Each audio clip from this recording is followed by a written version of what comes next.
এই 2024-25 সালে দলিতদের কল্যাণে যত টাকা বরাদ্দ করা হয়েছিল তা থেকে 27,000 কোটি টাকা কম বরাদ্দ করেছে।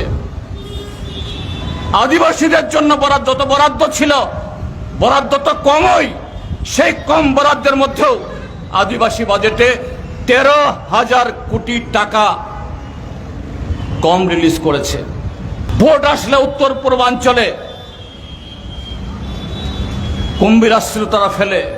এবারে বাজেটে এই উত্তর পূর্বাঞ্চলের ডুনার একটা মন্ত্রক আছে, তাছাড়াও ডুনারের বাইরে এনইসি, উত্তর পূর্বাঞ্চল পর্ষদ এনইসি, এটা ডুনারের অধীনে না, এটা স্বরাষ্ট্রমন্ত্রীর অধীনে।